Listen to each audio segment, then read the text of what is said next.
It is that time of year again. It is the tax filing season. Just started last week, in fact, and we actually rolled out quietly our support for the 2022 tax returns in the system. And we've already had, I don't know, like a dozen returns get uploaded already. Like in the first, it's only been a few days, but it's happening already. And I wanted to take you through just some of the changes that we noticed while we were coding up 2022. I'll take you through some of the forms. I don't think any of this is really material from a planning perspective, so we'll do a whole other webinar later in the year that's like our 2022 version of a tax letter checklist. But there's some changes that you might find interesting if you're interested in just the design of the tax returns, or you are used to the return looking one way and a few things have changed. So I was going to show you some of that stuff. All right, so let me launch into it. I've got the 1040 for 2022 in front of me. Let me zoom in a little bit.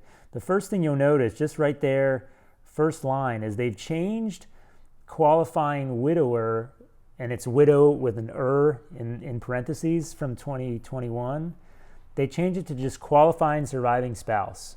So it's not like gendered, and there's no weird in parentheses like we had in 2021 and all the years prior. So I think that's a good change. It's too bad that it makes it wrap to 2 lines on the form, but that's what they did with qualifying surviving spouse. I think that's smart that they did it that way. Let's look at, I feel bad for them. See digital assets here? Every year they keep trying to make the question about cryptocurrencies and NFTs or whatever easier to find. Like they started off, like in 2019, it was back in Schedule 1, and they brought it up. Here, let me show you 2021. 2021, they've already moved it to the very first question on the entire tax return, even before you start talking about like who your children are and stuff like that.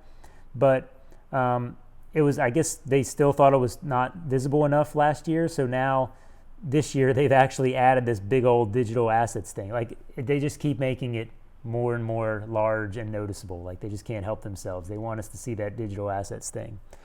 All right, so also on 1040, I mean, this is the biggest change actually in the whole tax return, I would say, is if you look at let me flip over to 2021. 2021, line 1, wages, salaries, tips, etc. And then we go straight into tax exempt interest, all that stuff. What they did on the 2022 1040 is they broke out a lot of this stuff. So now wages is just 1A, but we've got household employee wages, we've got tip income not reported.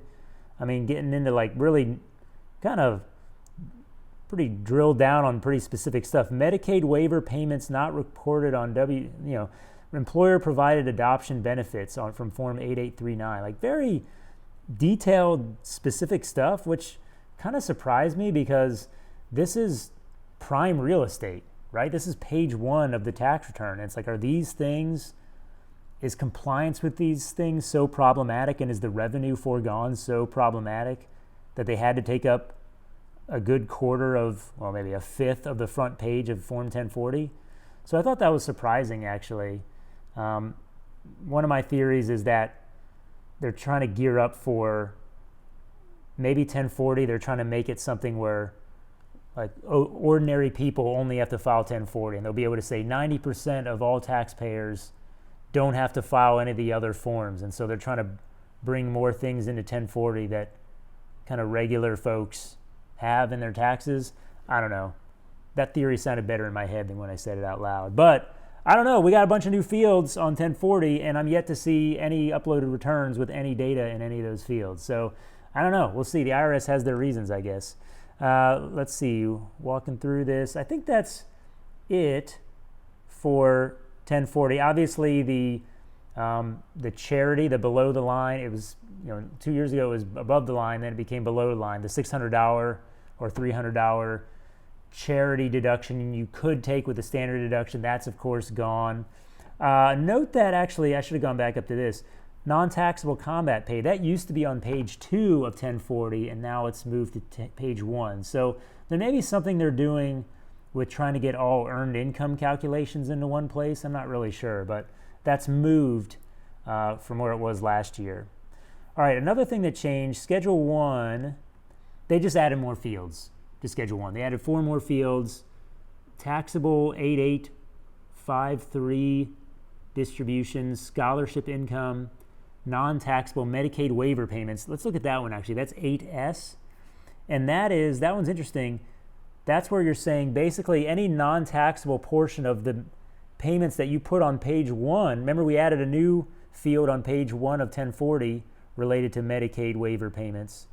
And then this one shows up in the income section of Schedule 1, and it's as a negative line item where we're taking away from that. So that seems complicated to me. I hope that people are able to get that with the help of software or with a tax professional, because that seems very complicated from a design perspective. And let's see, what else did they add? Wages while incarcerated is now a field. Where is that? Line 8U, wages earned while incarcerated is an interesting one.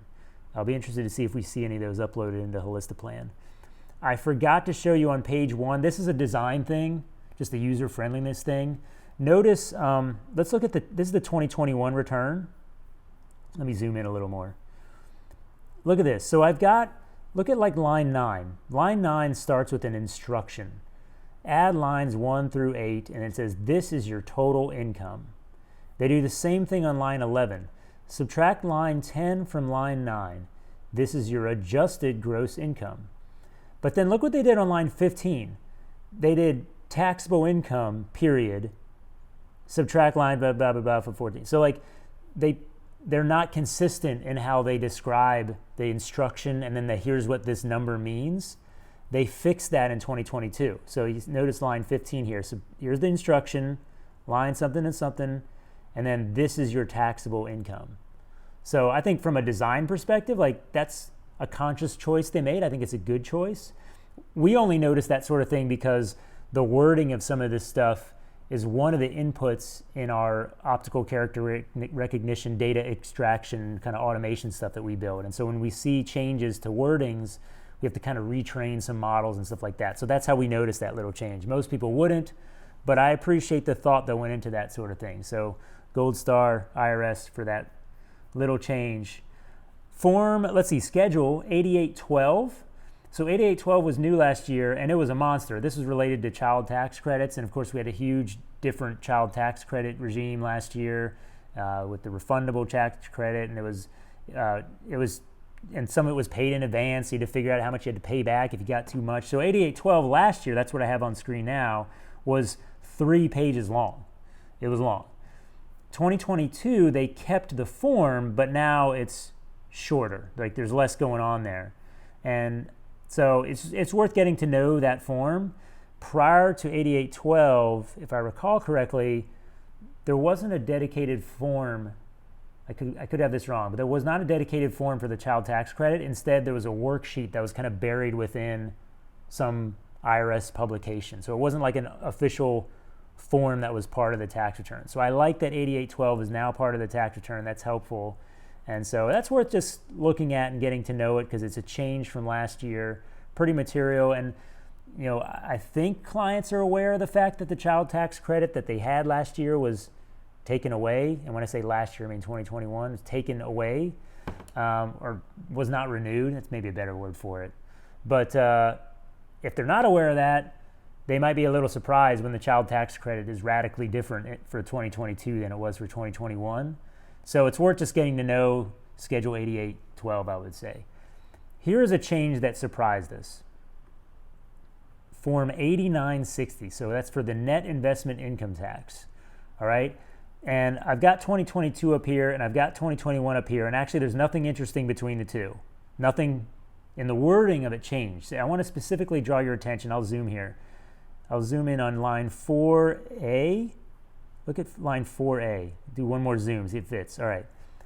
So line 4A, the wording of the line didn't change. It says rental real estate, royalties, partnerships, S corporations, trusts, etc. See instructions. Now, in previous years, the instructions, you could look at the instructions, but basically the major thing was Schedule E was in there. And Schedule E is a complicated form. Talk about forms that need a redo. Like Schedule E is complicated. You got rental real estate in there, you got trust stuff, you got partnership stuff, you've got potentially active and passive income happening in there. And so it's just a complicated form. And what's happening with 4A and 4B is basically the combination of those two. So 4A is like, just give me everything on Schedule E. Give me everything on there.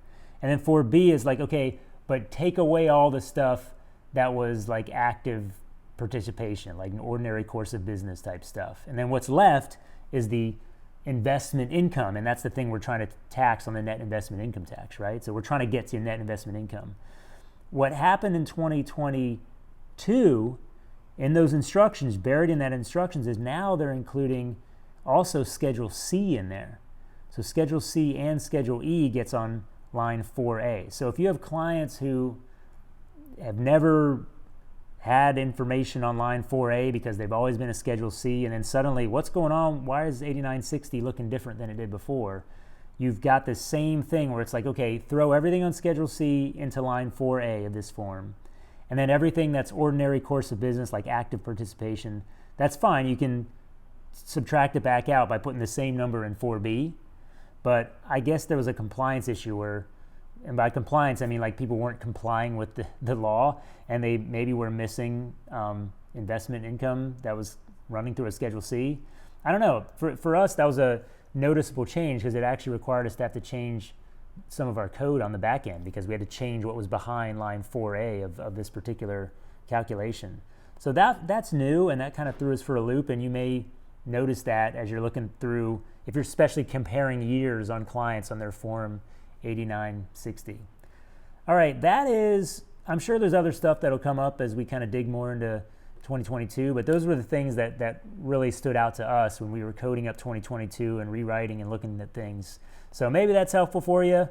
I didn't mean to roast the IRS on any good or bad design choices. I think on the whole, they made some good design choices in there, some that I questioned, but on the whole, you know, they're marching towards, I don't know, maybe slightly readable, more readable tax return as the years go on. We'll see. But yeah, have at it. 2022 now supported in Holistic Plan. We look forward to helping you for yet another tax season.